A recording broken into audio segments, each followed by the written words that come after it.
lá! Hoje a gente vai mergulhar num momento decisivo da história do Brasil, né? A proclamação da República, mas por um ângulo bem específico. Nossa análise é toda baseada num livro, Brasil, Coração do Mundo, Pátria do Evangelho, e é bom já dizer, ele traz uma interpretação espiritual bem particular dos fatos, sabe? Como parte de um plano maior. A gente vai focar em entender essa visão específica hoje. Exatamente. A visão ali é que essa passagem do Império para a República foi um marco, assim, espiritualmente falando, muito significativo. Quase como uma nação chegando na maioridade.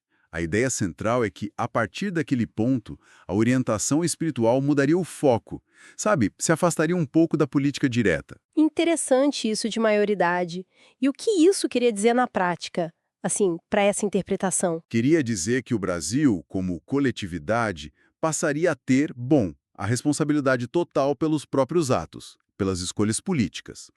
Sem aquela tutela espiritual que, segundo o livro, era mais presente antes, nos assuntos do Estado. A obra descreve que figuras espirituais importantes, tipo Ismael, com orientação de Jesus, segundo essa visão, né, planejaram essa transição. E o plano era ser pacífica, evitar aquele derramamento de sangue que a gente viu em outras revoluções em outros países. Entendi.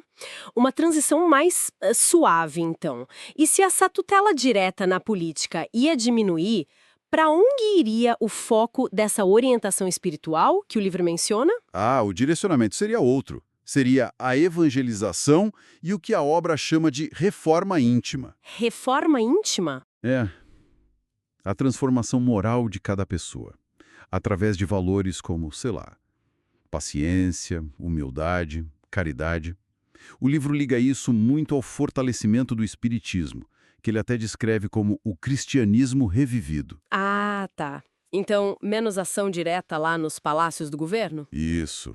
E mais trabalho na consciência de cada um, do povo mesmo. Faz sentido dentro dessa lógica. Menos foco na estrutura política, mais na base moral das pessoas.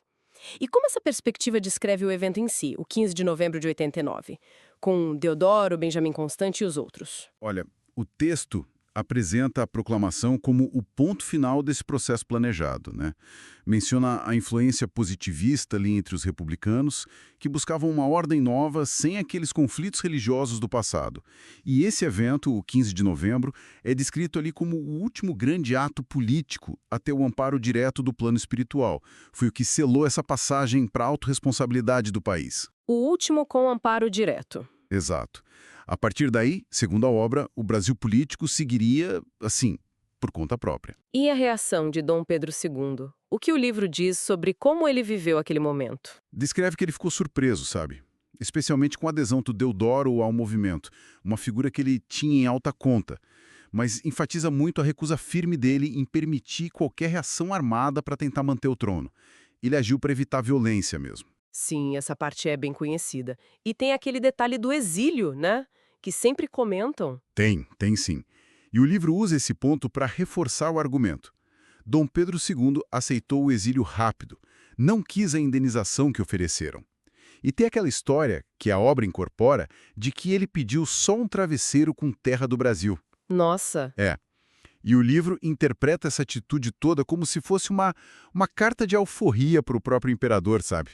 Um desapego final do poder aqui na Terra. Entendi. Então, amarrando tudo isso, segundo essa interpretação específica do livro, a República chega, de forma pacífica, o imperador sai e o Brasil passa a ser dono do seu nariz político.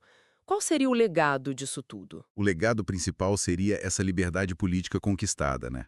Com a nação agora responsável pelos seus acertos e, claro, pelos seus erros também. E, ao mesmo tempo, a missão espiritual, como o livro narra, liderada por Ismael, se concentraria em outra coisa: fortalecer as bases morais do país, incentivando a caridade, a tal reforma íntima, através de instituições como a Federação Espírita Brasileira, por exemplo. É realmente uma perspectiva, assim, bem particular, né? Ver esses eventos históricos conectados com uma dimensão espiritual dessa forma.